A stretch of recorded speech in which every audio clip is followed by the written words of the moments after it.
Hey, and good morning, everybody. Welcome to another Tuesday Tirade Entertainment Talk. And looks like Tom is running a little bit behind, so we're just going to forge ahead and get started. It's going to be an interesting stream. I think we've got a couple of subjects that haven't been covered extensively yet, and I think that you're going to get an in-depth discussion if Tom makes it about Bill and Ted 3. As well as my opinion and my review of the film, because I did see it, and I love Bill and Ted. So, you know what?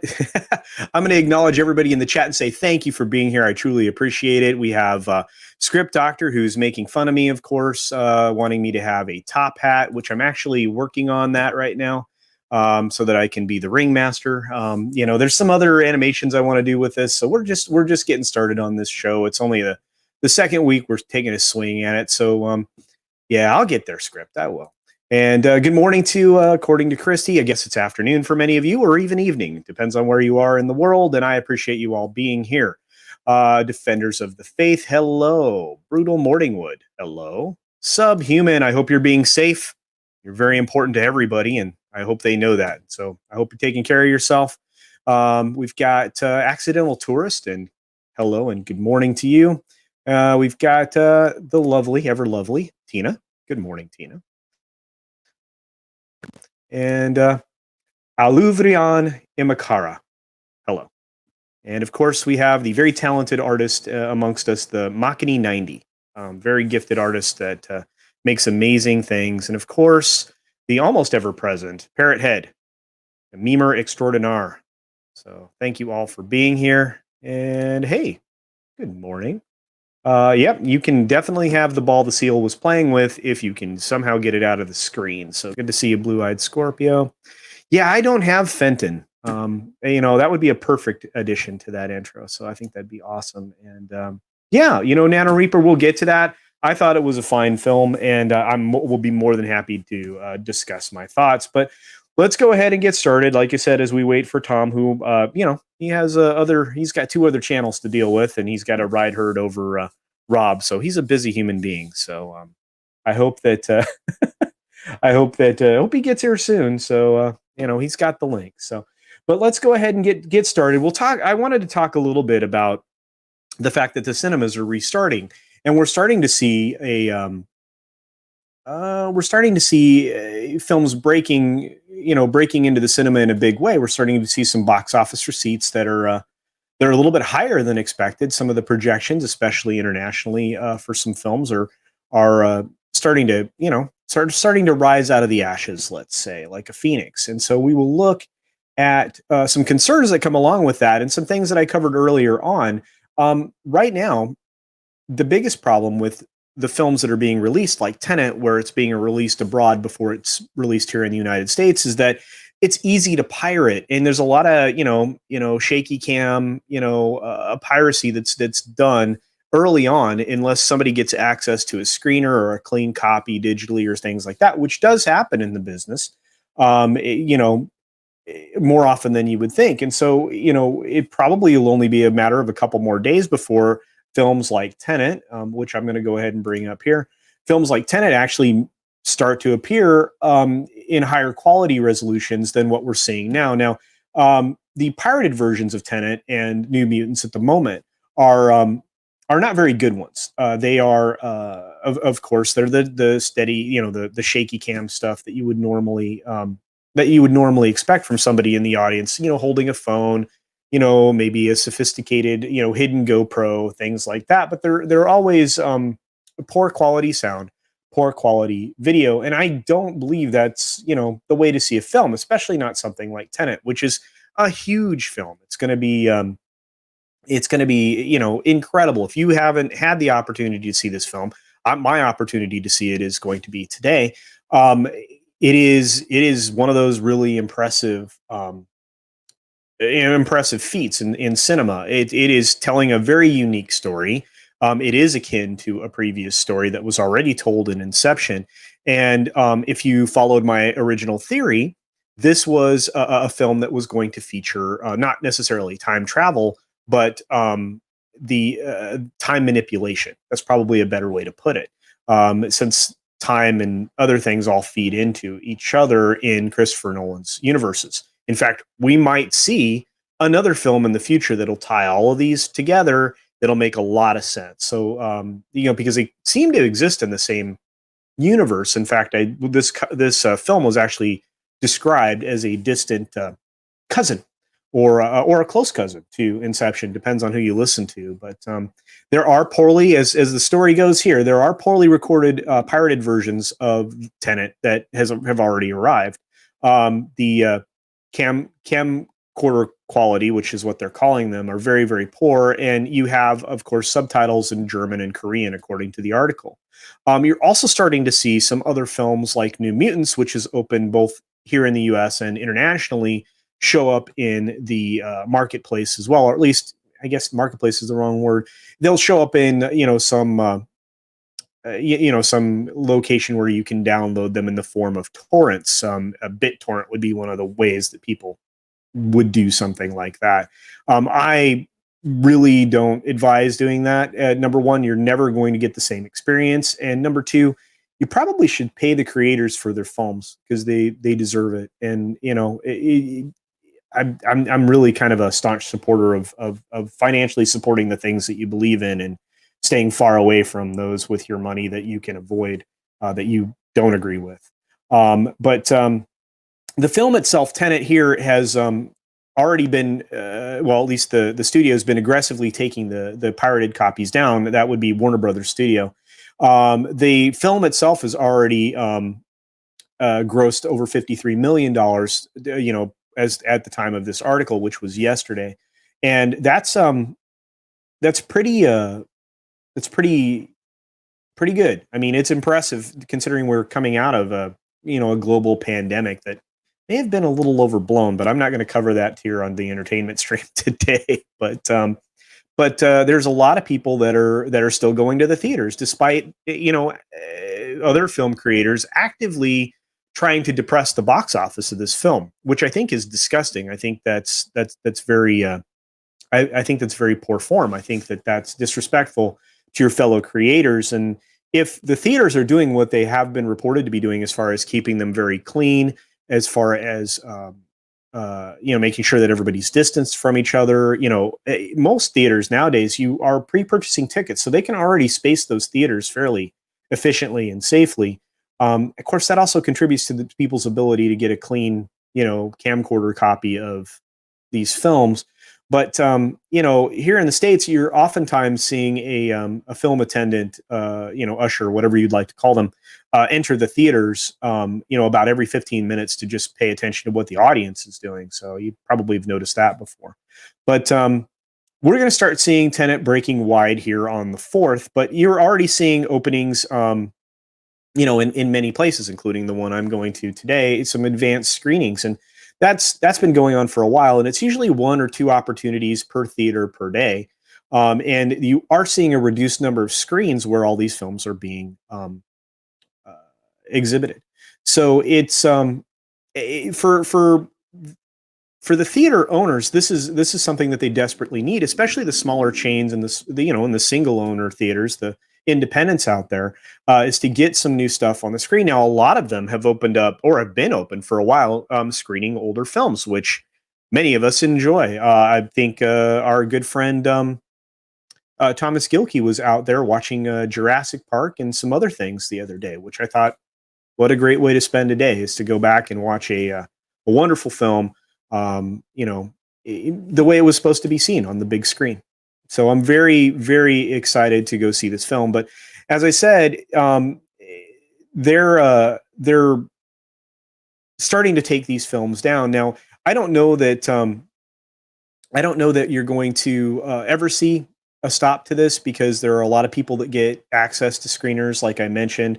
They're constantly and chronically distributing them on torrent sites, and like you said, I mean, I think that's bad form on people's parts when they do that. Now, if you've already paid to see the film, and or you own a copy of the film in another form, I'm a little less persnickety when it comes to that. So yeah, I'm pretty pumped up. So I'm curious what you guys think or about piracy, since it's starting to become even, it's starting to re-enter the marketplace at the same time as the films do. Is that something that you do? Do you sail the high seas for films that are supposed to be seen on the big screen? I mean, I'm just curious. I'm passing no judgments. I have my opinions, and I find it that I find that also restricts what's being shown, uh, or what actually probably makes it to the marketplace is because they're competing likes of the torrents and things like that that make it to individuals through the internet. But okay, let's see. Yeah, babysitting Rob's a full-time job, which is what I imagine Tom's doing because he did indicate that he would be here. So yeah, I hope he makes it. We have Miss Martin Muses. Hello, good to see you. Yeah, it is an M Night Shyamalan a style of thing here in a way, and I think in fact Defenders of the Faith is hitting right on it. Yeah, I think it's linked like the Unbreakable trilogy. I think it is. I think you're going to see that these films ultimately will be tied together at some point. I think Nolan's playing 4D chess, and probably has been since the beginning. I mean, look at all of his other creations, everything else he's made. He's a brilliant filmmaker, and one that supports the cinemas. Again, I'm really concerned that there are other filmmakers out there that are telling you not to go to the cinema. I don't know if that'll influence your decision or not. I hope not. I'm hoping that everybody feels comfortable enough that even if they have to wear a mask, which again will make other people comfortable, even if you're uncomfortable. That's polite to do, I'm sure. But even if you have to do it, go back to the theater if you don't believe you're risking your health. So haven't seen Tenet yet. Yeah. Yeah. Oh wow. Yeah. It kind of. Yeah. I guess I see some 12 Monkeys familiarity there. Script. I think that's going. I think that's going to be a good description. So. Oh, Runner's joining us. Hey, Runner. How's it going, Coop? Um, Hey, Jake D, good to see you, buddy. Yes, I remember you saying you were going to get a chance to see it tonight. So I'm looking forward to your review because I know that's something that you'll probably do on your channel. I may or may not do a review. I may wait until more people have had an opportunity to see it because it's really hard for me um, to not do spoilers when I talk about films. It's really hard for me not to do that with television programs too. So I'm waiting a little longer on my first part of season 5 of Lucifer as well. So I'm looking forward to sharing my thoughts about that with you as well. Yeah, Shellback, I don't know where he is. It's okay if anybody has direct access to Tom, via a text or something. Please reach out and see if we can shake his tree. Although, like I said, he's got a full-time job in running herd over those 2 channels and Rob. So yeah, it'll influence your decision. You'll go twice as often. Yeah, I think that's true. If you're concerned with wearing the masks and or being around people who may be making you sick. Again, to me, the most important thing always is to wash your hands. You'll see that at the end of every single video that I do for the most part. That 20 seconds that you spend doing that with warm water and soap um, goes a long way to preventing disease. And hopefully, that was something that we've all been practiced at before, at least when we get out of the restroom. But do it as often as is reasonable. How about that? And use a really good moisturizer like I do. So, um, oh man, I cannot wait. Yeah, dude, give yourself plenty of time, Jake. I know when you put up that review, give yourself plenty of time. Don't cut it too close because you'll want to get all your thoughts out, and you'll find that you'll have to go back and reorganize them. At least with me, that's what happens. I try to make an outline. Sometimes I'll write a script, but you'll see me when I make my videos. Rely a little bit on some notes that I have on the screen. So But yeah, I can't wait to see it, Jake. I'll pop in to check it out.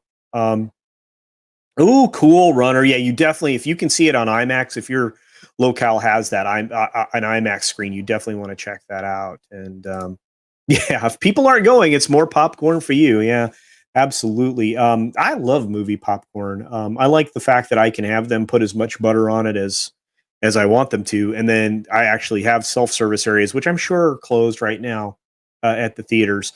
But that you have self-service areas where you can add more butter in most of the theaters that I go to, along with other seasonings. So I love movie popcorn. Oh, makes it that much more fun to go to the theaters. But anyway, so we're starting to see, as the theaters come on, more and more piracy. I don't think we're ever going to get rid of this problem, but I think that it's nice that the studios are cooperating with the theaters, the exhibitors, and they're trying to limit it as much as possible. I think Spain and a couple other countries were very aggressively pursuing folks that pirate copies of things like that. So anyway, I think we'll just move on to the next subject because I don't see anybody else in the chat throwing down anything else. The next thing I wanted to talk about is the Fresh Prince of Bel Air. There is a series in the works, I think, as Tom and I have discussed before over on his side of things, and in a couple other locations, I think, as well.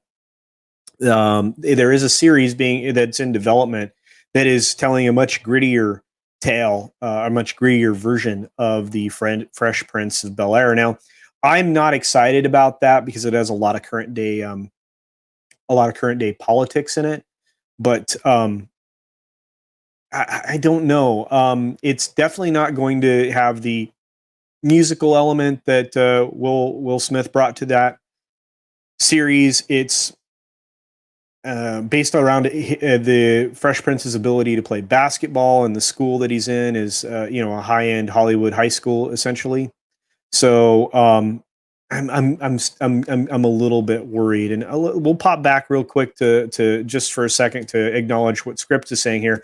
Piracy will never vanish. However, the better movies that are made usually sell to the audiences. That's true, and you know, when you get an opportunity to buy that on physical media, or even digitally, in the future or now, depending upon how you purchase your media. Um, I think there's still a lot to be said for the theater experience. So I just hope we can limit it for at least the next few films that come out. I hope we can, just accept that maybe paying for those films is probably a better way to go. So and Philip Gaming, yeah, Fresh Prince of yeah, and that's true.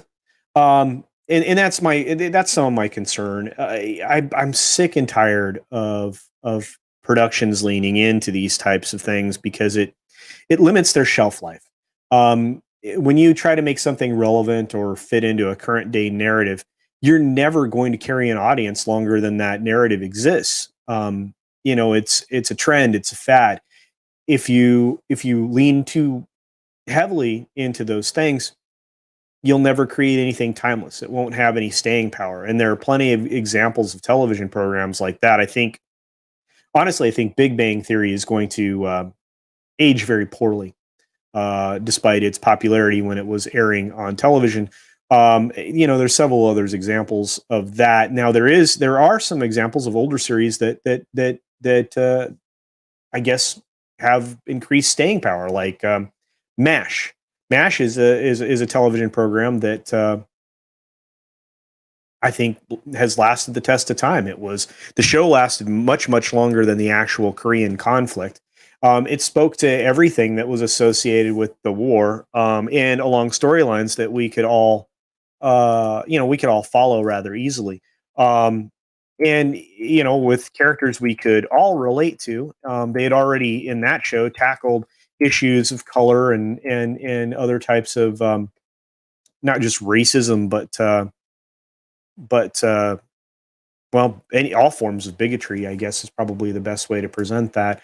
But what I really wanted to talk about was the actual original show the Fresh Prince of Bel Air, which has actually is going to be making a reunion comeback, and this was yesterday as well. The Fresh Prince of Bel Air is going to have an unscripted reunion special that's set at HBO Max. Now, HBO Max has been doing this a lot, bringing in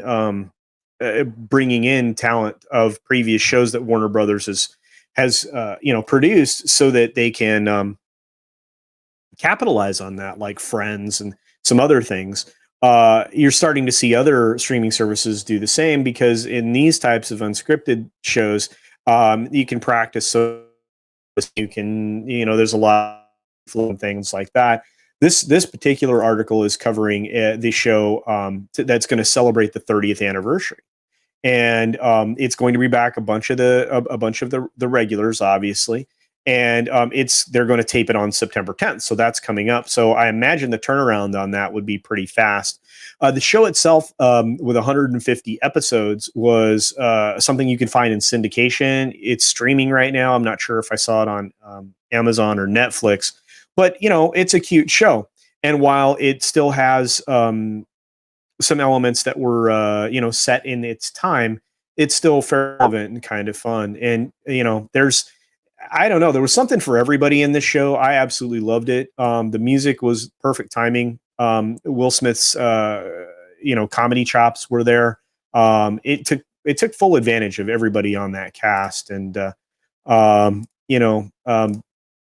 yeah, Phil, I know a lot of people don't like the show. Hail Latino Slant. Yeah, Uncle Phil left us, and it's a real shame. What a heck of an actor. Talented, another father figure to those of us who watch television, that wasn't later discovered to be a creep like America's Dad previously was, Bill Cosby. I don't know. It seems like, according to this, we're going to see Tatiana Ali, Karen Parsons, Joseph Marcel, Daphne Maxwell Reed, and Alfonso Ribeiro. That'll be awesome. Gosh, Carlton was one of my favorite joke characters ever. DJ Jazzy Jeff is going to show up, which is really cool. Kind of getting back together with the Fresh Prince, Will Smith. So that's really awesome. So I'm excited. I mean, I enjoyed the show. So this reunion is right up my alley. Now, this article also mentions that they're doing something else weird, where they are putting together a staged version. That means actually on the stage, kind of as as a play, or a theater production of the show The West Wing, which was a Aaron Sorkin production that he had put together for Warner Brothers, and that was on NBC at the time. And they're doing a particular episode called Hartsfield Landing on the stage. So I'll be interested to see what that looks like. And of course, they're acknowledging the unscripted Friends reunion, that, of course, obviously has been indefinitely delayed multiple times. So we'll see. So, look, hail, Wes Moody. Welcome, buddy. Appreciate it. No, you did not miss any Bill and Ted talk, because Tom's not here. And that was supposed to be a large part of today's stream. I will give you my opinion and my impressions, and hopefully Tom will show up here soon. I'm crossing my fingers. Yeah, James Avery. What a great dude. Yeah, Shredder. Yeah. TNMT. Yeah. Carlton was in Silver Spoons as well. Yeah, I mean, think of all the actors that came out of the television that we got back then in the 80s and 90s, and where they went from there in their movie careers and stuff. And Ricky Schroeder was a cool kid. So, Tom is hidden down there in the corner. I put the overlay in because we're supposed to be here together, guys, but that's all right. Quincy Jones. Quincy Jones was key to a lot of stuff in the 80s and 90s. He avoided a lot of the quagmires that happened to a lot of music producers, going back into the 70s, 80s, and 90s. He never fell into any of those, which is a good thing. All right, so we've pretty much killed that article. I'm going to go through the chat, catch up with you guys real quick. I don't think I missed anything. Did I miss anybody? I don't think so. Blue-eyed Scorpio said something I blew by. Here we go. When I'm interested in a movie, I'm never interested in a boosted version because I want the quality. Absolutely. You said bootlegs. Yeah, I knew what you meant, my friend. Yeah, I don't know. I mean, I just wish it didn't exist. I understand why it does. I am guilty of ripping my DVDs into digital format so that I can watch them on a streaming player at any time. But that's not piracy, because I'm not distributing it. I created a media server 20 years ago because I'd rather have the digital representation and put my physical media away and keep it safe. And nowadays, keeping things safe is very important because we're getting a lot of changes in things that just don't need to change in because of some person's I guess delicate sensibilities. That's the right phrasing, I think. So I just I don't know. I buy discs if you can, guys. So otherwise, it super sucks. Let's see. I think the actor who played Jeffrey the Butler is gone too. Yeah, I think he is. Yeah. Oh, look at this. Wait. 70s Sanford. Yeah, and son. T. Jones. Yep. Yeah, he think about how much that man influenced in music for a very long time. He avoided controversies that around him fell into, which would include Roman, who I covered last Friday.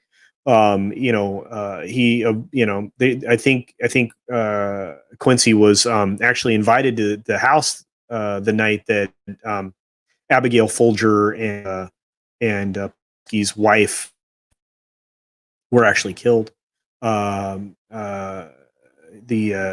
night of the Tate murders. So I think that he was invited. That party. There were several people of influence and note that were invited to that house that evening, and it could have lost a whole slate of people that night and not have the same things that we have now. So, oh man, Wes, your internet's still super bummy. That's no good. So I don't copy that floppy.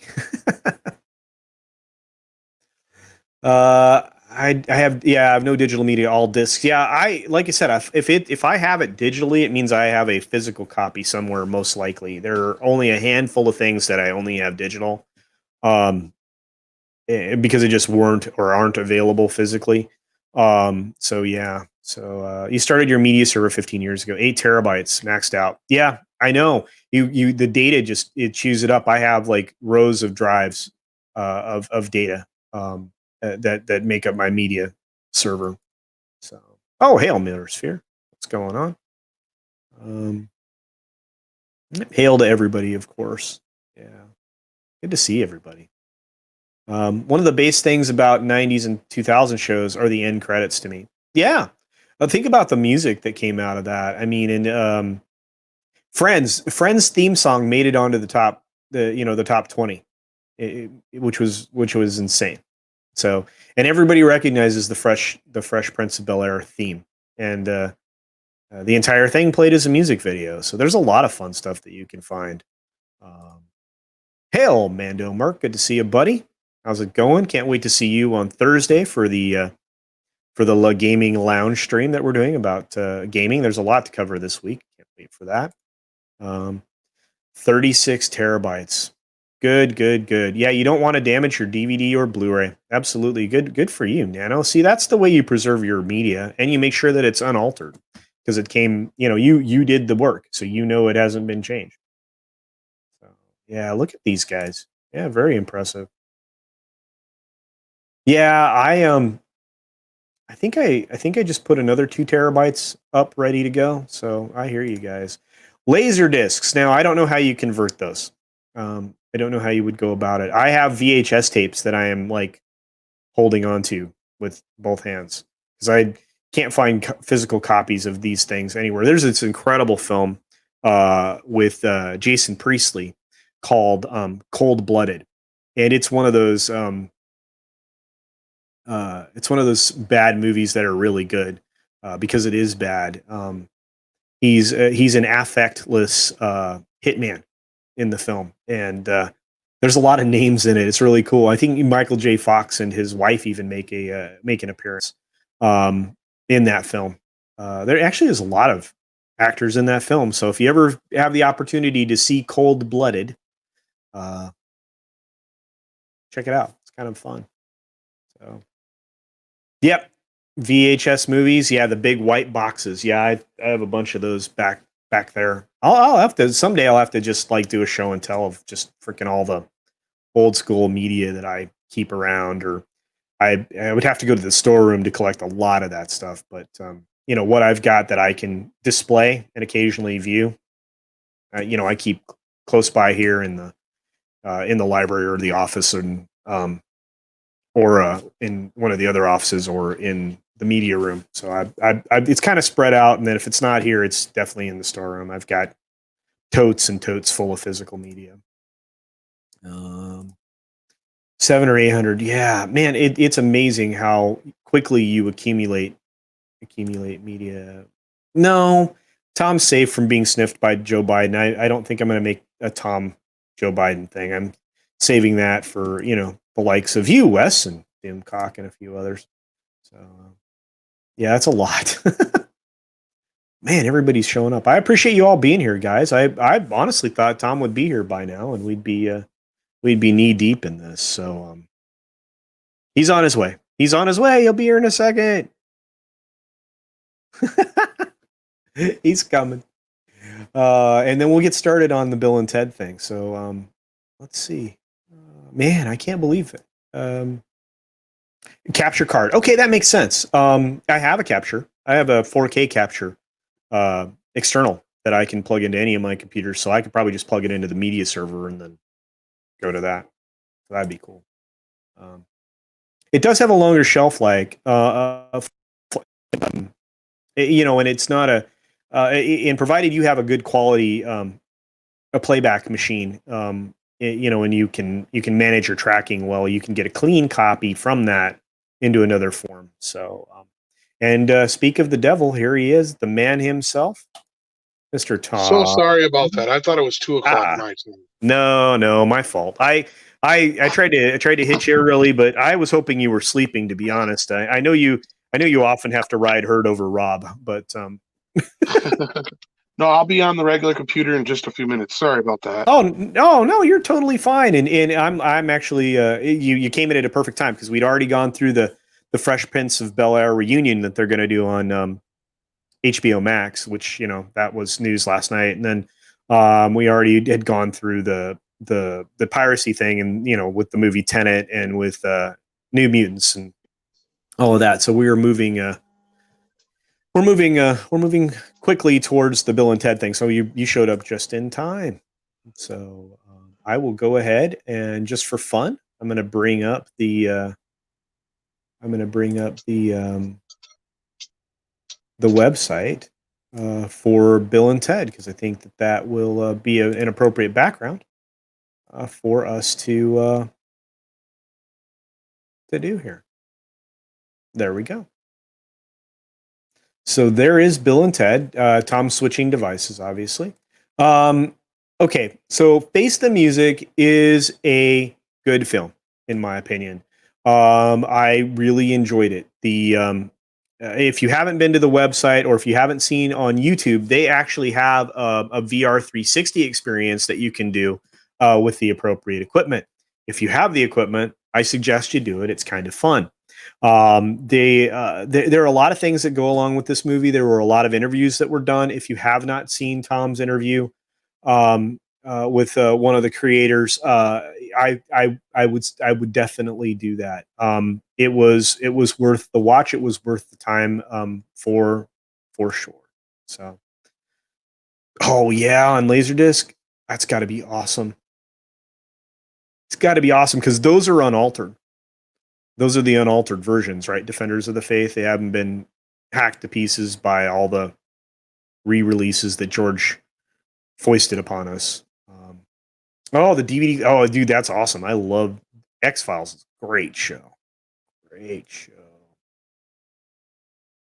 Wow, cool, Nano Reaper. You know, I have the original cover for Little Mermaid that has that sneaky phallic item in the background.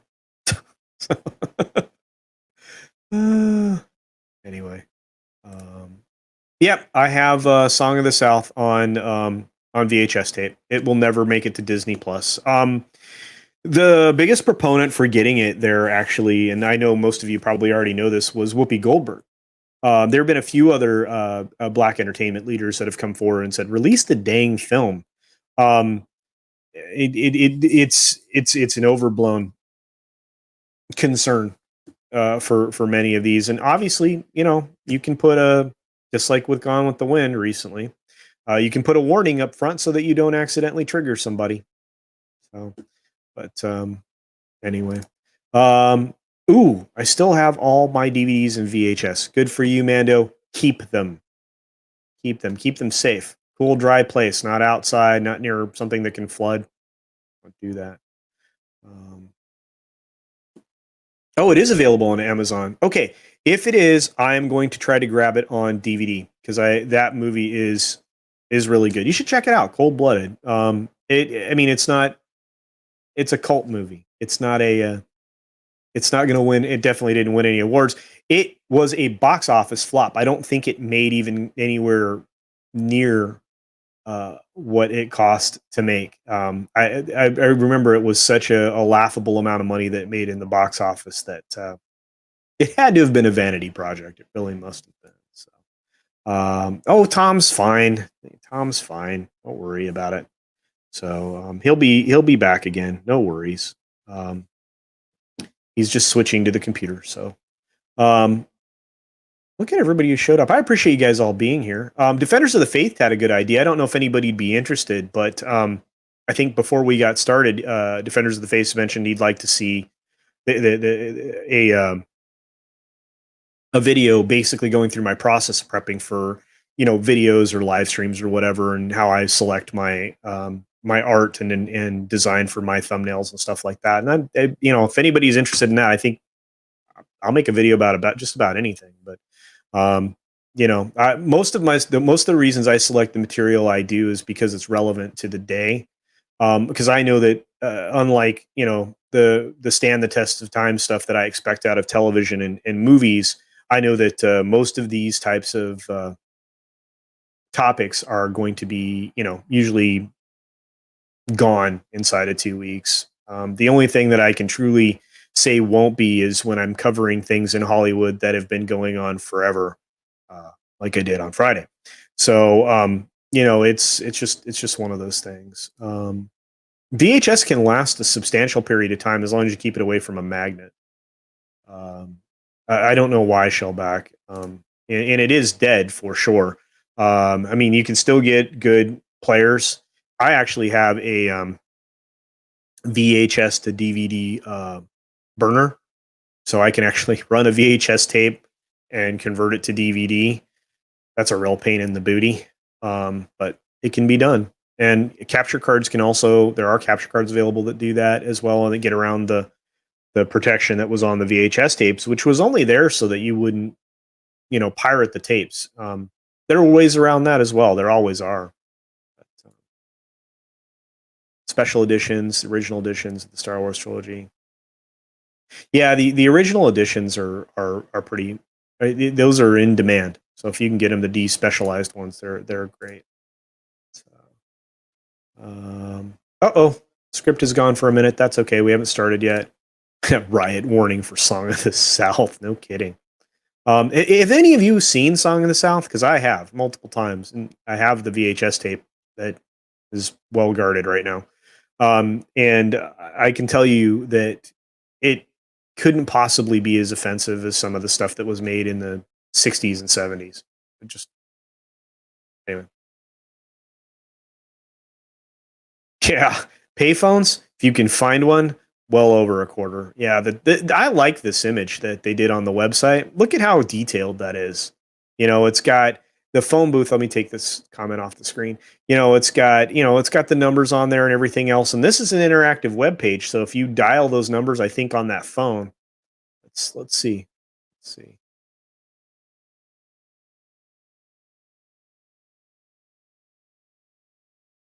I don't know if that worked. Did you guys hear anything? Because they say, whoa. So it's an interactive website. I would encourage everybody to check it out. No, you're good, man. You're good. Sorry about that. No, you're good. You're good. You came in perfect timing. I'm just getting started on this, and well, then my cousin's bugging the piss out of me too. Like that's what my phone keeps cutting off. Don't sweat it. Don't sweat it. We've got Zippity Doodah. Yeah, I'm telling you, Song of the South's a pretty good film, and the Splash Mountain attraction is great. And if they do what they suggested they were going to do, which there is no money for right now, guys, but if they were to do that in both California and Florida, you would still have the opportunity to see the original version of the attraction outside of the United States because it'll still exist. They won't do anything with it. So, no audio, bummer. I boomered the heck out of that, didn't I? Let's see. We'll try again. Let's try again. So, Tom, are you ready to talk about the wonders of Bill and Ted?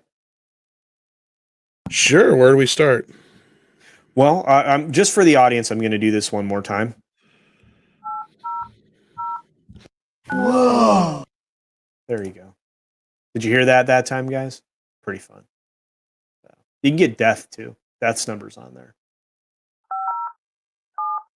Why, if it isn't the Wild Stallions. I love that.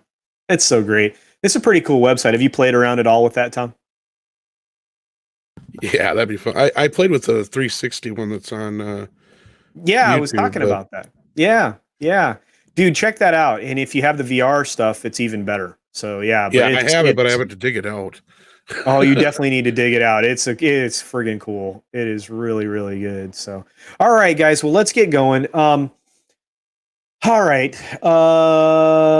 Since nobody's heard my review, I'm going to do it. I think everybody's probably heard Tom at this point. Yeah, I'm curious to hear your review.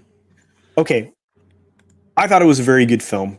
The stuff that I had difficulty with, I mean, you already know because I mentioned one of the things was that the phone booth needed more fleshing out, and what happened to Rufus, why the phone booth is where it is in the movie. By the way, we're going to go over some spoilers, guys. So if you're not wanting them, avoid this conversation.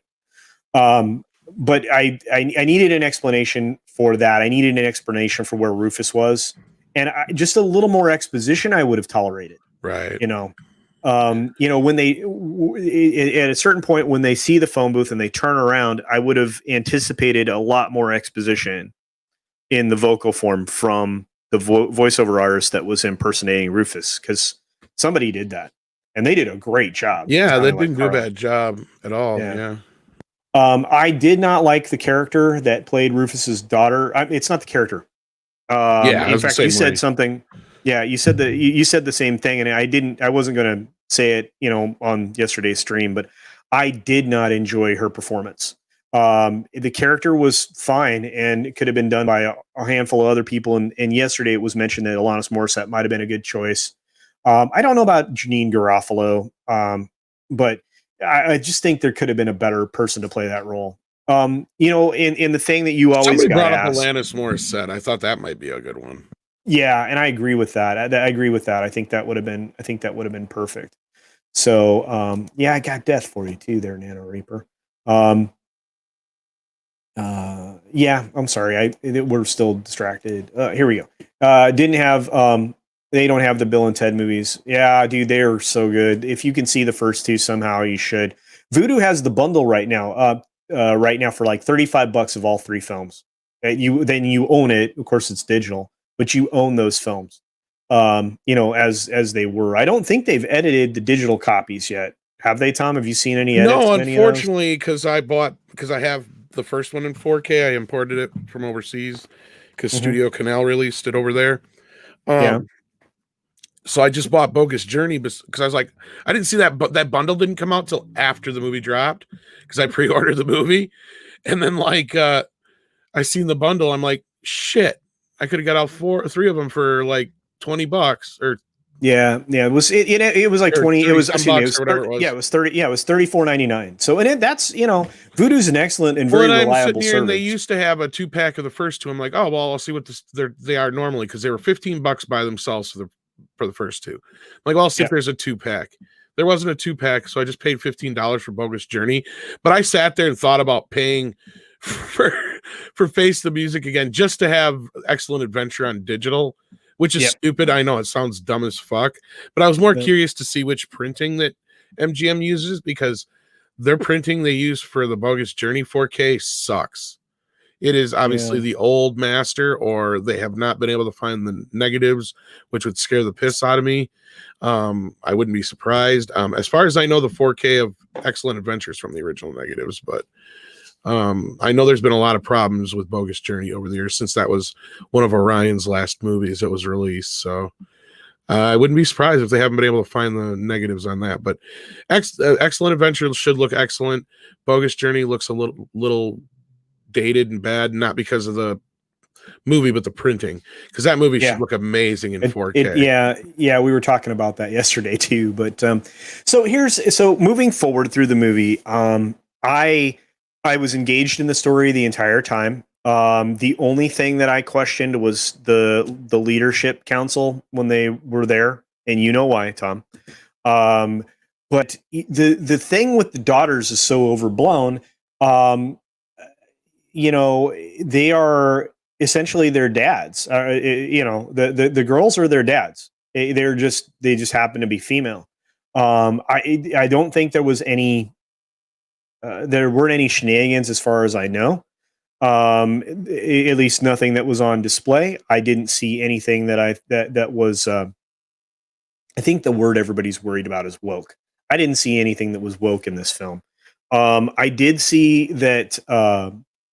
They did a really good job handling death.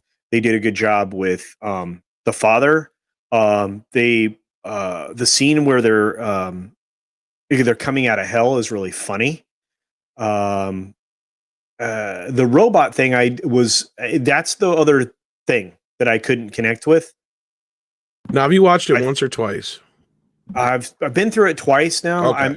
It's getting a third watch today. Well, I was just curious, because the first time I saw it, I fucking hated, and I mean hated with a passion, Dennis Caleb McCoy. I'm like, this guy, what the fuck is this character doing? This is the dumbest thing. And then I stopped to remember it was Bill and Ted, so I was like, whatever, and I just let it go. Second time I watched it, I don't know what the fuck happened. The dude poked my funny bone for some reason. Like, all of a sudden when he's like, yeah, dude, what are we going to do? Like, when he walks up next to him there, like, for some reason, just it clicked. I don't know. I got the part. It was like, oh, this is death again. I don't know why it just for some reason dawned on me that, I don't know why, but everything after that, I love him now for some reason. Okay. All right. Well, maybe totally fair. I understand people who fucking hate that character, because I hated him. I mean, I hated him with a passion the first time I saw it. I didn't understand. He didn't make sense to me, and the only moment I got out of it that was any good was at the end, and now I've been through it twice. Like I said, I'm going to give it a third watch. This is the other advantage of the theater at home, is being able to do that. But I don't know. I felt like the character was a waste. They could have done that way differently. It just wasn't a good monster. You know what I mean? It wasn't a good. Yeah, we had Robot Bill and Robot Ted, and that was pretty cool. And then this was not. I took as like, this is kind of like a mix between Bad Robots and Death, was what this character kind of filled the role of, in my opinion. And again, I'm not trying to make excuses for the movie or anything. It's just, I just, that's the way I took it. But yeah. We'll see. And like I said, I always give everything a fair shot. So, I mean, we're going through for the third time. So obviously I got some enjoyment out of the film. I really, truly, I loved the film for the most part. It was a very good film. I'm not quite as high on it as you were, but 7.5 for me. That's about where it hit. But I'm watching it multiple times. So that says something. Well, that's the thing is I hear a lot of people saying, like, depending on, it sounds like they're giving a positive or negative review, but all the ratings all fall between 6 and 8. I've not seen anybody go much below that, outside of people who just on it. which again, no, go ahead. I'm sorry. I just say I totally understand the knee-jerk reaction, but I've had a few people who have just bombarded me for like even before the movie came out. Like they had predetermined that this movie was woke. And since it isn't as woke as they were hoping for, they're like freaking the fuck out. Well, like I don't know what the hell to tell them. Are they struggling to or looking for something, do you think?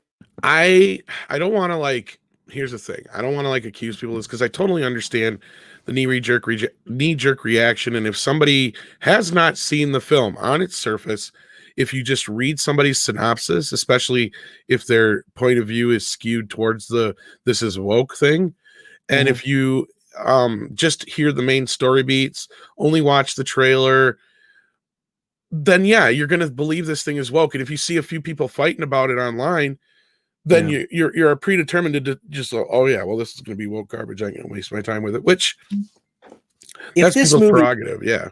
Well, but here's the point, and this is something you said yesterday, and I agree with it 100%. And I'm glad I'm finally, being able to talk about it because I've been wanting to talk about it for a few days now.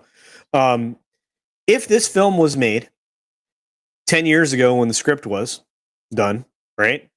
And they didn't cut out something. It still feels like they cut some stuff out, Tom. But maybe that's to fit in the time slot. Too. I feel you there because, like, I said that to a few people. Even after Doomcock said he felt in his kind of quasi review he said he felt it drug, and the story could have been tightened up. I'm like, dude, I don't know about you, but this movie felt like it was already at a breakneck speed. And we're missing like 10 minutes of footage. Well, but I can see what he's saying about the pacing, some pacing elements, but not from drag. I don't think there was any dragging involved in it. I just think there were some pacing areas where the film could have done better, but I don't care. The film was good. I'm not critiquing that. But I felt like I know, but that was my point was like, cause like when I reviewed it, we all of us said the same thing. Like this movie could have slowed down for 2 minutes to give us some exposition. Like you were saying, like explain to us. Well, okay. I mean, you could kind of deduce like, because Kelly says they didn't find the anomaly until just recently. Okay. So they found it in a time when Rufus is no longer with us. Right. Okay. That part, that's all they had to say. I mean, they kind of say that, but we're kind of left to assume it. And I'll give you a perfect example of how I feel like there's a bunch of deleted scenes we're not seeing. When they go to the prison scene and Dennis Caleb McCoy shows up to kill him.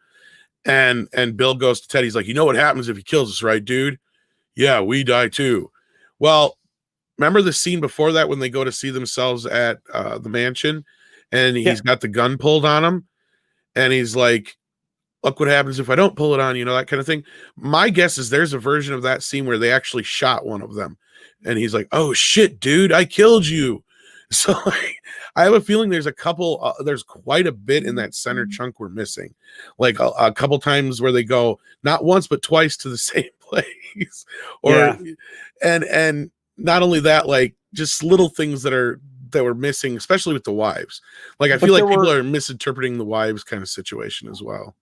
Yeah, not me. And I also look at and again, I mean, I can understand where you would get lost in the film because there were some things that didn't line up because they were pushing so quickly through certain story elements. But I mean, essentially you have Evil Bill and Evil Ted, instead of Evil Bill and Evil Ted robots. You have, a robot that's, like you mentioned, maybe both Death and the Death robots. So there's a lot of weird stuff going on.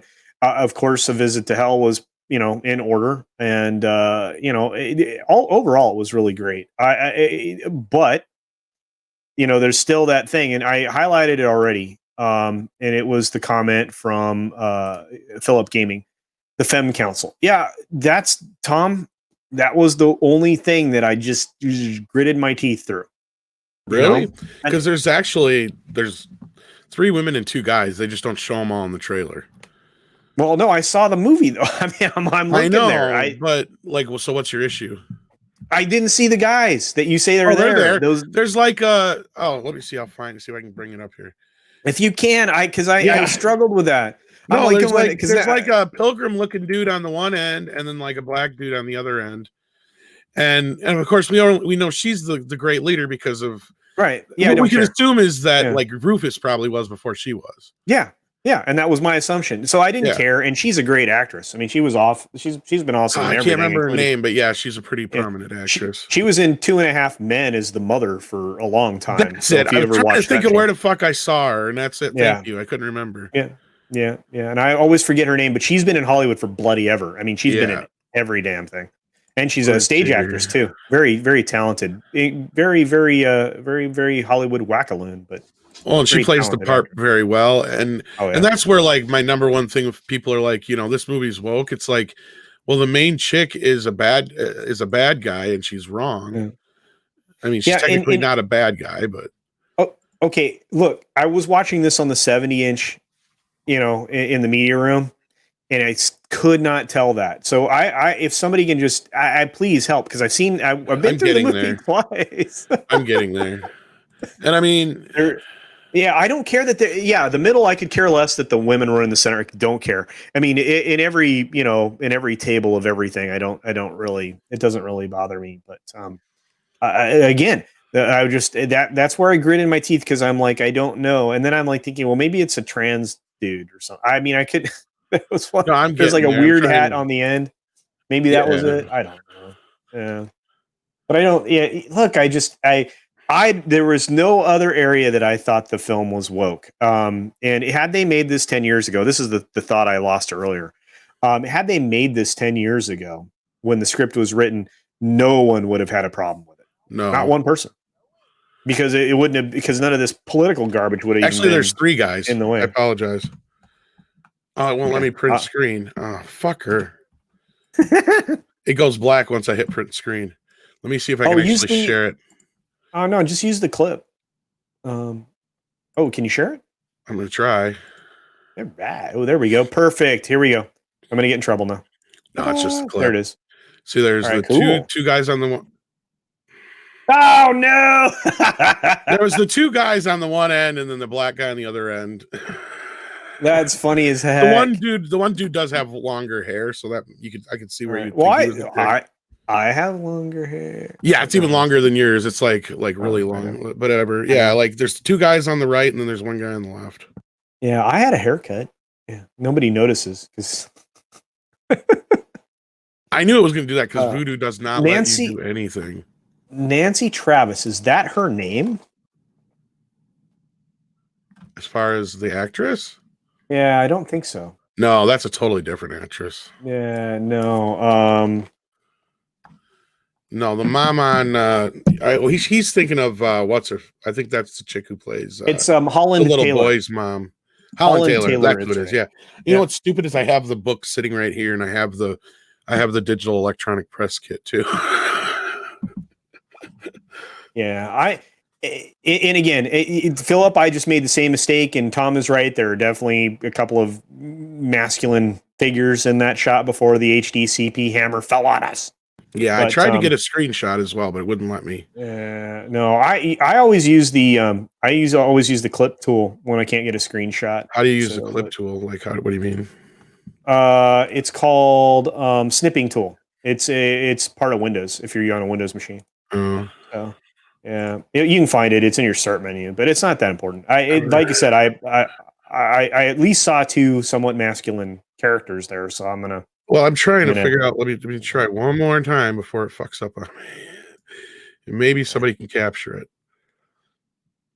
Yeah, Holland Taylor. See, Tina already knew who it was. So there's the black guy there. There's this white guy with long hair, and then there's that. That's already gone. Yeah. I didn't even get to share. Don't sweat it, Tom. I believe you. And everybody can go back and pause when it was actually on the screen. I can do it and watch SD, but I can't do it in HD. Let me try it now. Which ain't gonna help too much, but so you can't really quite see it, but there's a guy there, guy there, guy there. This might be a guy. I don't know. No, I'm just kidding. No, this is definitely a guy. That's definitely a guy. That's a guy. Too much front-loaded equipment to be a dude on that one, but yeah, I was being. I figured, and I'm not that worried about it. So yeah. Well, like I said, I mean, if it really was going to be woke, I mean, that's kind of the clincher right there. Would they really make the grand leader of the future wrong? She would be the one the whole time going, no, this is the destiny of the and her daughter would be the one who didn't agree with her, or her son or something. And same thing with the girls. Like if it was really all about them, it would have been through the whole movie. You'd have people going, your dad should really let you in the band. You are really talented.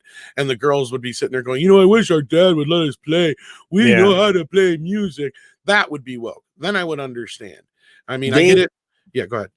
No, I was going to say they know a lot about music. Their characters are brilliantly written. They know a lot about music. That's the important thing. And they don't play music.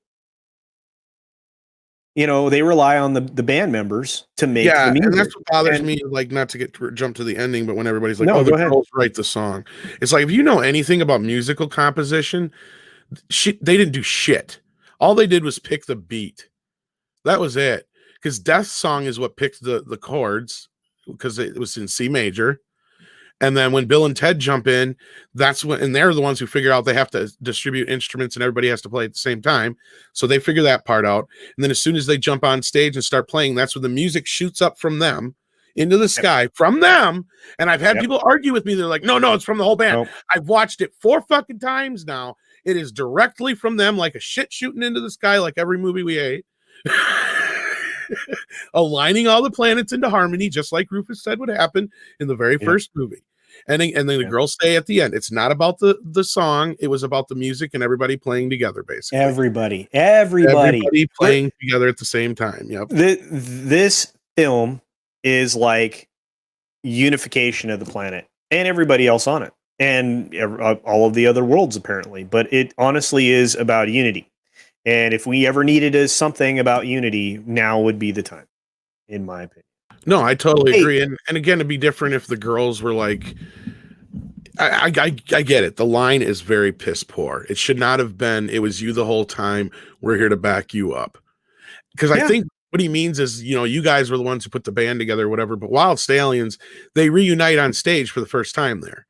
You have the wives, Grim Reaper, and Bill and Ted. The only people who are missing are Station. And you can kind of say that Kid Cudi is Station. And they alluded to Station in the film at that point. Yeah. And the only other time that I think I could see anybody having any argument is when they say young stallions when they're in hell, when Death says young stallions. That's the only other time that a line could be taken He's wrong. Just saying it just because. Exactly. Well, he's known them. He's known them since they were babies. And that's the other one that bothered me is like, it's because of the girls that Death comes back. Like, have you guys ever not seen a family member or friends in fight? The last thing they want to do is talk to the person they're into a fight with. Yeah. And considering the girls he's known the girls since they were little girls. It's very easy to believe, because what happens usually when a family member fights? Another family member or friend will get involved, create a bridge, kind of, and it's exactly what they did, and it was Bill and Ted, who still, said that we want to play with you. Will you still be a part of the band? It wasn't the girls. So I don't know where these people they're making shit up in their minds. And I've gotten to this point where all I hear people say is, this person, that person, all it is black musicians. And it's all girls. It's like, okay, well, we're starting to sound exactly like what the other side accuses us of. And not only that, we're starting to sound like them because we're only worried about color of skin and what's between their legs instead of character and story. Yeah, I'm not going to be hyperbolic when it comes to this type of stuff. It isn't going to happen, because this is a quality film. And Tina said exactly the right thing here. Who knew we'd be looking to Bill and Ted to unite the world in real life? And there is a bit of divisiveness, because I understand some people don't like the movie, but the ones that obviously, okay. If you don't like the movie, that's fine. Yeah. But my problem is I've ran into, and it's not everybody. There's a few people that I've ran into where they claim they have legitimate gripes, but then it always goes down that path of the musicians are black, the girls are girls, and all that kind of stuff.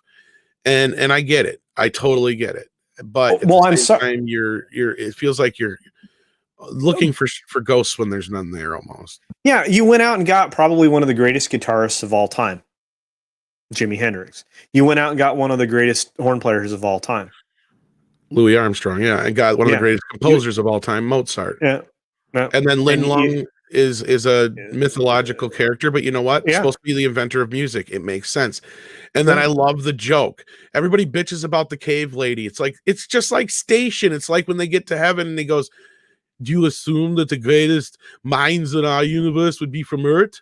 It's like, and he starts laughing. Well, That's the and whole thing. It's kind of like that. You just assume the greatest drum player would be from our period? Oh, hell no. It's like, that's the joke. It's missing, but I misgendered the cave person then. yeah, it's a lady. Okay. That's the thing. Yeah, everybody's freaking out about that too. It's like, why is that a problem? Well, we didn't know I don't think we knew what Station was. Station was the coolest character ever, and I understand, Jake, your position, because I was not happy about. I wasn't happy either. I'll be honest with you, and I know the reason mainly was because people fucking hated Station. Like even the cast, they didn't understand Station. That would have been amazing. I thought so too. I said the same thing. I said that like months ago. I said that'd be awesome if they actually get Eddie Van Halen to show up in a cameo. Would have been incredible. But let's just put it this way. So my assessment of the movie beginning to end, there were still pieces that were missing. Of course, that seems to be a modern problem now. Then, but it was a good film. First of all, if you ever hear me critique a film, which you guys, I haven't been doing this long enough for you to hear me critique films. I'm going to find the problems with them. It's just how my brain works. So I'm going to see them all along the way. And if at any point I'm taken out of a film, I will tell you exactly what happened. I will tell you why it happened. And you don't have to agree with me, but there are always moments where that doesn't fit. That didn't quite work. And I think that it's only responsible to say, okay, everything was great except for these two scenes because of these reasons. And unfortunately, that's just how critical thinking or critical, critiquing of something like this, it just goes. So, but anyway. It wasn't woke. And it's the best movie that you've seen this year, Nano Reaper. I agree. I think it was probably the best movie I'd seen this year. And because you have to remember, I had seen going into this year, I had seen Bloodshot, which I did a review for the channel. I had a lot of positive hopes for that film. It was not the greatest film in the world. I was very wishy-washy in my review. I'm not proud of it. And I saw Onward, which I was incredibly disappointed in, having been able to see a substantial portion of that film well in advance. When it comes to the Disney stuff, that tends to happen. I tend to get a little bit more insight, but it was just, it was just disappointing. So, Tom, can you think of another film that was better than this? Of course, I haven't seen Tenet yet. That's later today. Bad Boys 3 was a lot of fun. That surprised the hell out of me. But I think that I'd almost have to argue Bill and Ted was better, maybe. Yeah. But there weren't. How many other films were out there that were even going to be? It was Sonic was very good. Sonic was all right. Sonic was very good. Sonic was all right, but I mean, Sonic was on the level of like a 6 or 7. Yeah, like it was serviceable enough. It didn't offend anybody really. It's great for kids and families. It's an enjoyable way to spend, an hour and 45 minutes. And the same kind of thing with Bill and Ted. Like, I mean, I may make it sound like it's the greatest film in the world, but I try to bring the context to the table of like, people just don't understand what, like these movies meant to me as a teenager. Like, I'm not kidding when I say, I dressed like Bill for years. Like I'm mostly from the second film, but I mean, I would run around with like, shirts like he has there over top and Adidas shoes and, or flannel shirts and stuff like that was my thing, hat backwards, whatever, And then my buddy and I would make movies in the backyard, and they were always something that was a ripoff of Bill and Ted. We had our own little characters, but it was always very, very similar to Bill and Ted in some way, shape, or form. So like, it was a very influential movie on my life. And like I said, especially the second film when I was growing up, like, I mean, I don't, that movie, for some reason, there wasn't much else that came out that year for some reason that really kind of connected with me besides Batman, maybe, but Return. The first film was 89. Right. Yeah, the second one came out in 91, but technically takes place in like 93, between 93 and 95. Yeah, and I I was finishing high school and headed to college at this point in time when the first film came out. And so it was very influential on me because it showed me like a mirror to like a lot of my friends. I was gonna say, like, you were their age group, definitely. Yeah. Yeah, I was a little bit younger yet, but that's a mirror. It's crazy. And now it's like I can put myself. This is one of those things. You don't have to look like me for me to put myself in your position, especially if you're close in age to me. But this was really funny because and while it's not me that I see in these characters, it's friends of mine, and one of them's passed away that was most like Ted. But it's one of those things where I go like, oh my God, I knew these guys, and I think everybody you knew pairs of dudes like this, even if they weren't friends, they were the guys at school. You're like going, oh my God. But it's great. Well, Bill and Ted, here's the thing, and I've heard some people misinterpret kind of what Bill and Ted are. I've heard too many people say, oh, they were stoners or stoner movies or this. It's like, no, stop. Time out. I get it. People like to equate Bill and Ted with Spicoli because they have a very similar vernacular or whatever you want to call it. But Bill and Ted are not stoners. They're the kids that got along with everybody at school. Like they weren't dorky enough to be considered, nerds or dorks. So they didn't really get picked on probably, but they weren't quite cool enough to be and smart enough to be the cool crowd, but they got along with everybody. They didn't look at somebody and see race, gender, or whatever, that kind of a thing. Even back in the original films, they were never mean-spirited outside of the FAG word. They never said anything that would have been even remotely, I would say, divisive or, out of place. So like, I think part of the problem where people are like, oh, it's woke. It's like, I think they have forgotten the sweet naturedness of the first films. Like, I think they just totally kind of spaced out that these kind of movies were definitely made for, kids in that 7 to 12 age range for the most part, even though adults could enjoy it, especially the first film and the second film for various different reasons. And I think that the third film is a logical step for that. It takes all the elements from the first two films. We know they had children at the end of the last film. It was never canonized that they were women, and I'm fine with that because you know what? A lot of people that I've seen bitching about it are the same people I will see out there hailing King George Lucas. So, you know what? The creators made this choice, and it was never canon on film. And I will still argue to the bone that they have done less to retcon anything than George Lucas did. So... yeah, I can't argue, and well, me. I mean, I'm gonna tell everybody what I think. So I mean, that's just the way it is. Oh, you know what? And you're not in the right position here. There, I don't care. You have to be over your avatar. Oh, I can't even see it because it's under script. Oh, because of script. Yeah, script says it would have been poetic it also would have been very poetic to have Bill, Ted, and the princesses back in the garage writing a song together with their kids at the end. Witness history. That's one thing I think. Sorry, go ahead, Culture. No, go ahead, please.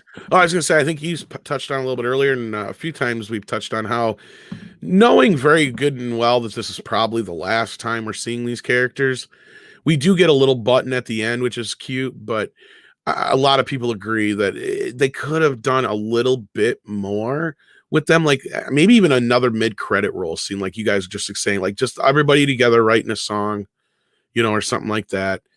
It does feel like it's lacking this last goodbye outside of that tag at the end.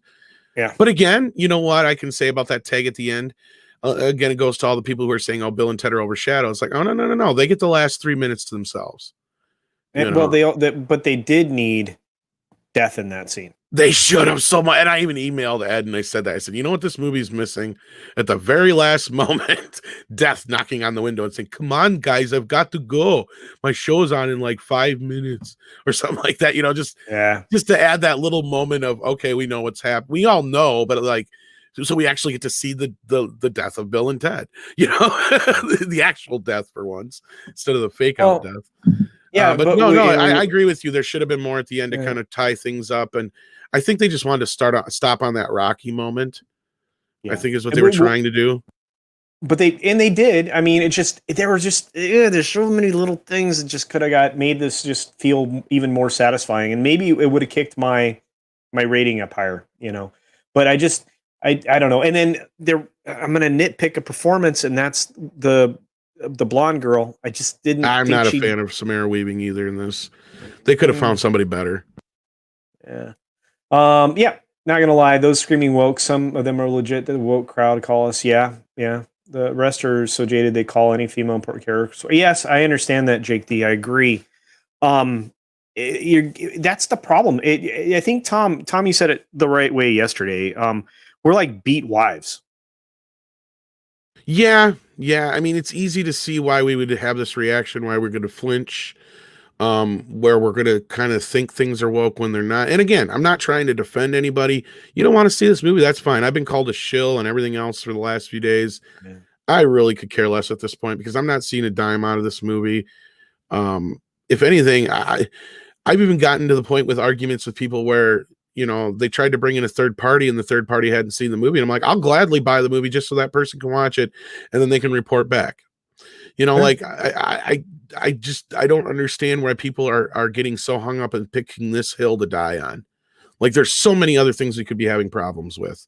I think that's the main thing. It's like, if you don't like the movie, move on. Good, great, glad. That's fine. And nobody's going to stop you. That's what the Phantom Menace is about. But I see a lot of people acting very un-Phantom Menace-like in this situation. Yeah. And that really bothers me. It's disappointing for me too, because I know you are a genuine fan of the films. And so I knew you were going to be a fan of, going into this, of this movie or this idea. So being a fan and being a shill are two different things entirely. And I think we all forget we're fans of this stuff in the first place. That's why we're here.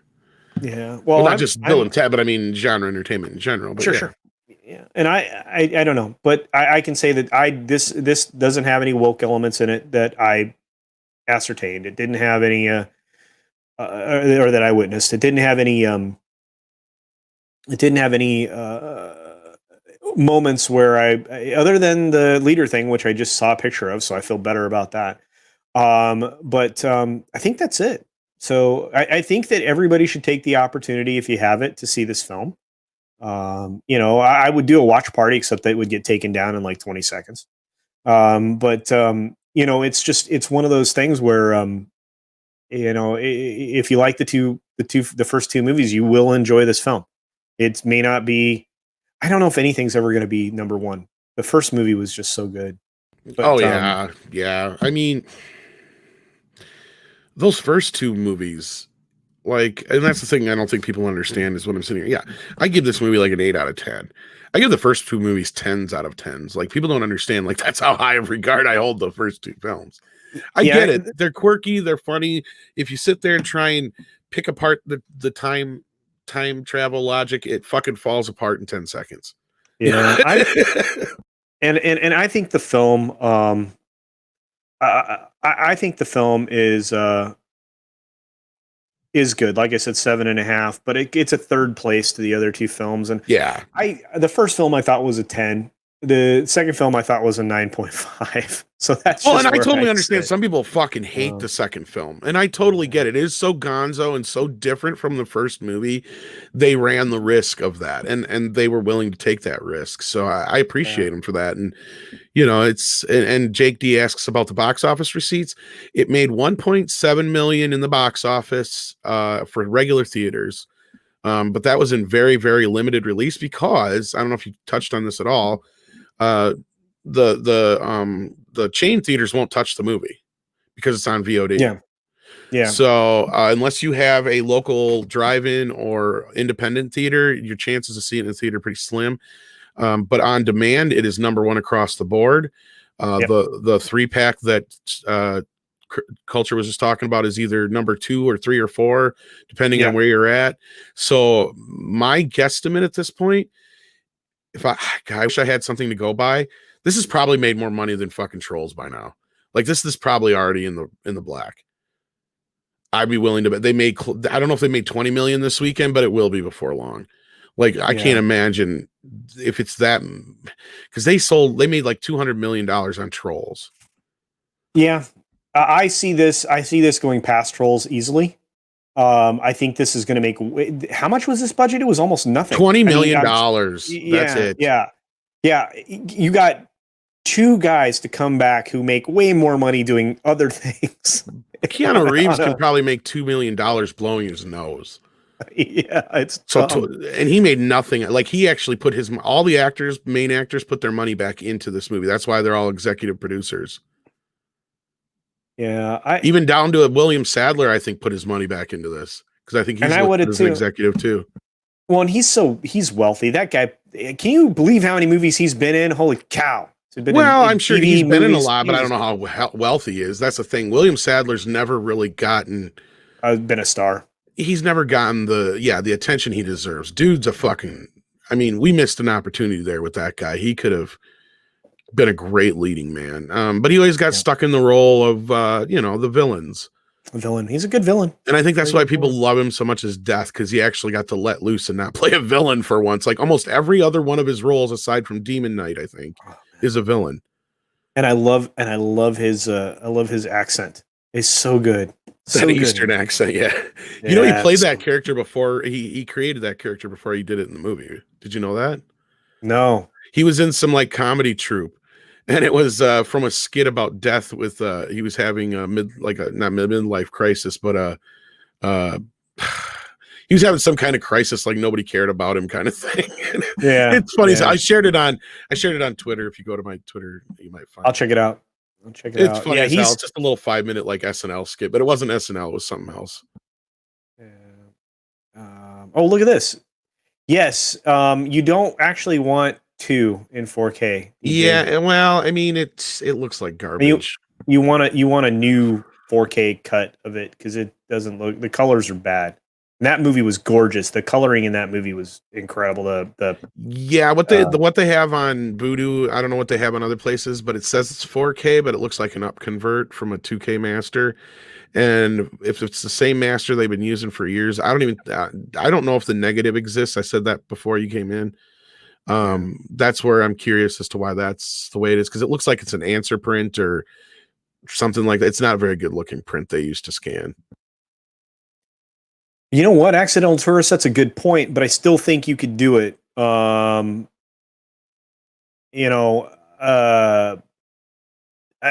know. Maybe that was the least of that movie's issues, probably, but yeah, and you know what? The word that bothers everybody right now doesn't bother me at all, because in the context and the period of time that it was used, that's the other problem.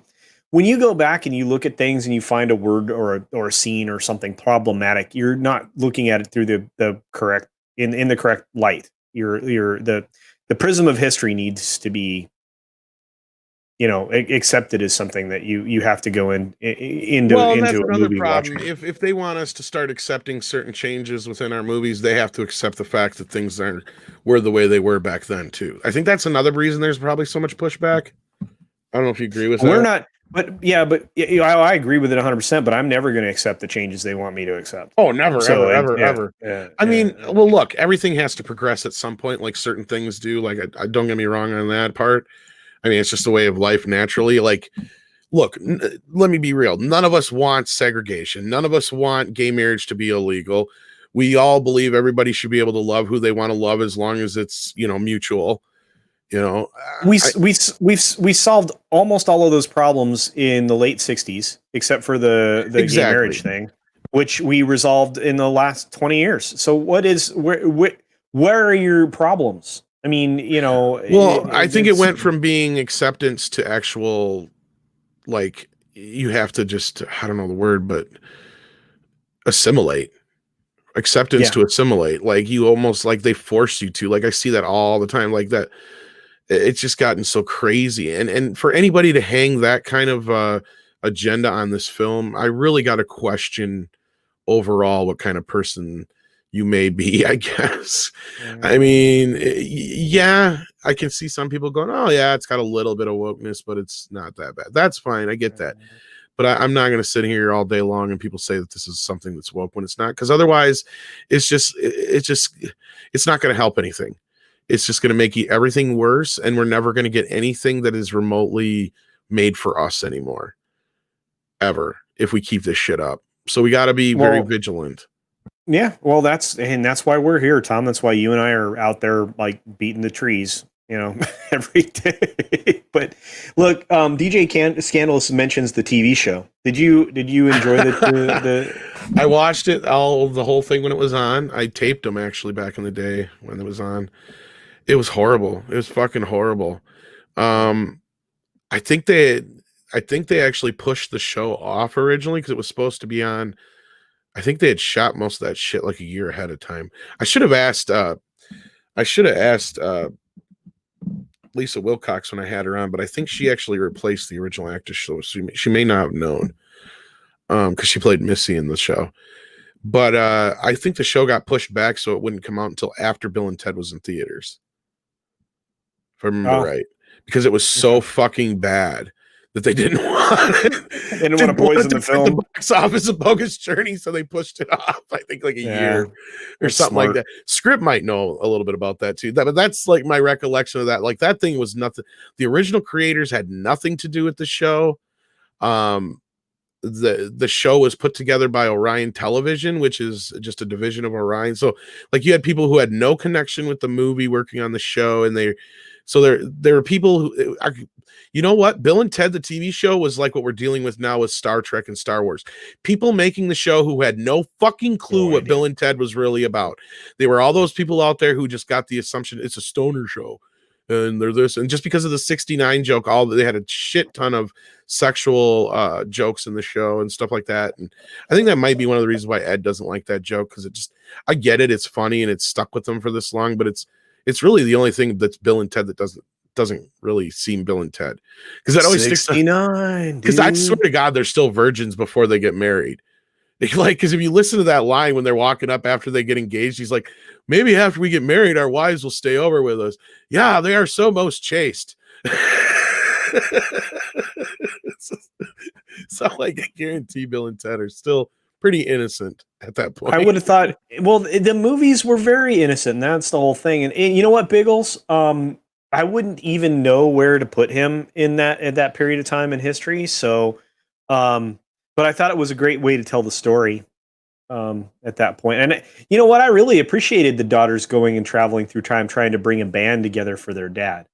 Since their band had fallen apart. I really had no problems with the premises in the movie, any of them, any of the plot points, nothing.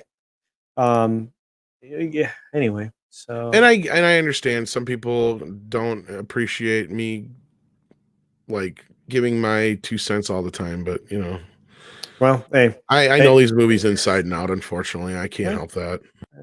Well, and I've been a fan since forever, Tom. So I mean, I saw him at a different time in my life than you. Like, probably I can even saw him give at you that an time. explanation, like as to why the possibility is that. Remember when Bill and Ted died in the first movie? They just were in purgatory. They didn't go to hell. They didn't go to hell till Missy sent them to hell. But everybody in this movie goes to hell. And I think I know why. And I think I answered my question before. It was because I think Bill and Ted were still pure. They still were virgins and all that kind of shit. So they hadn't gone to hell yet. But like everybody goes to hell. I think the joke is just like South Park. Everybody goes to hell. Like right off the bat, except for certain people, everybody goes to hell. And that's why hell's not so bad. Yeah. Because even the musicians and all them end up in hell. But like there's a lot of different things you could go into. I did not. Okay, the only other weird thing, I don't really care because it's not part of a movie I even care about. But the Missy plot line was just berserk circus. So I just Oh, you mean that like them getting sent to hell? Yeah. Well, it was just it was all fun and games. Like I said, I remind people that Bill and Ted come from the same place that Monty Python do. So once you start taking it way too seriously, then I think you're missing the point. Like I really do. Whoops. Sorry about that. No, you're good. You're good. And look, we're about ready to wind down, guys. This is a great discussion. Tom, you and I could talk about this forever. I know. I'm so sorry I was late. I was thinking it was 2:00. That was my fault. No. It was perfect timing. And I even asked you again the other day too. I know, and I'm like 11 PST. So and PST hasn't shifted. I have no excuse other than I hate time zones. I know, me too. At some point, I think we should just pick the middle of the country and call it that time everywhere, and problem solved. I understand it, but yeah, you're right. It's We're not agrarian anymore. The whole reason to have time zones and daylight savings and all that, because we were an agrarian society that, you needed to have, farming and education fall within a certain period of time, right. and the workday needed to occur when there was sunlight. So, I mean, that's all that was about. But anyway, blah, blah, blah, blah, blah. Useless information by me. So, yeah. No, Canadians are funny. We like script, Bad Bunny.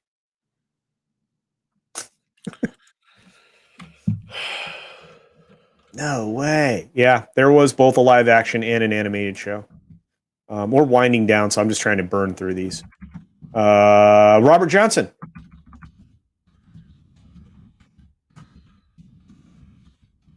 Yeah.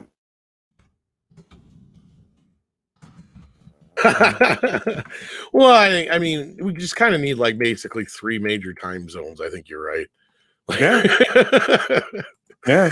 I mean, in the state of Arizona does not change their time at all. So it's always, you will never, it's fixed time. Everybody else can do whatever they want. Arizona's like, F you, not changing. There's actually another state too, and I can't remember who it is, but they don't do anything like that either. So anyway, guys, thank you so much for being here. Yeah, we're used to Gary Standard Time, which is late. Yeah. If you were on his member stream yesterday, day before yesterday, it was like an hour and a half after the first announcement to be on the member stream. Is pretty funny. Anyway, thanks for coming, everybody. We truly appreciate it. This is the kind of stuff that we want to do on these, or at least I want to do on these Tuesday streams. And when Tom is available, I always want him as a guest, because it's fun to talk about the show business stuff that normally doesn't get covered. And yeah, I don't mind making it a regular thing. I just got to remember it's at 1 now too. I don't know why I had it. It was at 2 o'clock. 2 o'clock. I did. Oh, it's okay. It's like 20 minutes from now, and I hadn't even messed with. I've been so deep into trying fucking. After that Windows update, I don't know if anybody else is having problems, but my editing program ain't working right. Fucking every time I try to open a window or a folder, I got to sit there, or I got to restart my computer. It's like, okay, so I'm not alone. Thank fucking God. No. My video editor, I had to figure out what was wrong. I couldn't use my preview engine on any of my clips or anything. I was like, okay, I do not know what just happened. I went in and like all the sub clips I made off of shit were gone. They're there, but they're black. There's nothing in them. I'm like, what the fuck just happened? So I had to go and redo everything. Luckily, I had actually, and this saved my ass a little bit because we're working on this 25-minute interview thing right now. And that's a long time. You know what I'm saying? Like that takes a lot of work. So like I did like the first 5 minutes, and then luckily I sent them to Andre for approval, because if I hadn't, I would have lost all the video I edited in those first 5 minutes. Like I was lucky I had those, because like otherwise I would have had to go back and redo the whole thing. That Space Jam video we dropped, I think it came out earlier today. I did. Yeah. I had to redo that thing. I don't know how many times, like, and the same kind of fucking issues with that. It was just like, oh my God, what a nightmare. I had to redo that thing from the very start. I had half of it done, and the whole thing went fucking because of this. I swear it's because of this Windows update. I've never had problems like this until we had this update. Well, and I've never had issues where I had to go back and completely reconfigure stuff. And after I did the update, I was like, good criminy, what the hell happened to all my settings? It was bad. I don't know what the fuck. And the Space Jam one is fucked up because it's all pictures, and it crashed. And then when I tried to bring it back up, it wouldn't come up. It would only load 19% and wouldn't finish. So I had to start all over again. Oh man, I hate that. That's why I'm saving constantly now. And I updated my editing program software too. But you're talking to a guy that, originally when I was cutting stuff and doing, voiceover stuff and things like that, I did all of that on a Mac. And so switching over to the PC, which is not a problem because I've utilized everything, including Linux. But this was just not. It was not. It was a learning curve to begin with, and now I've got Windows breaking everything. So I hear you. But anyway, we can talk about that forever. I just want to say, guys, I really appreciate you all being here. You really make it worthwhile.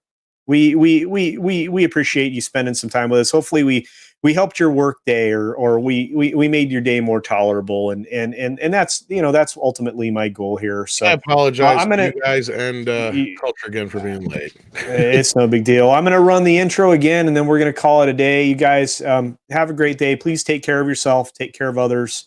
Make sure you check out Midnight's Edge and Midnight's Edge After Dark. And if you're not already subscribed, I don't know why, because these men are brilliant, wonderful. In Mecca's good too. You're such a good liar. Anyway, I love you guys, and I love all of you out there too. You guys have a great day, and I will hopefully see you soon. Got a Wednesday video tomorrow, and check out tonight on Wes's stream. We are doing Trekking on Tuesday, where we're watching more of Star Trek Continues. So actual, legitimately good Trek. So it's fun. Check out the time tonight. I know Wes will let you know. Everybody have a great day. I appreciate you. Bye-bye. Bye.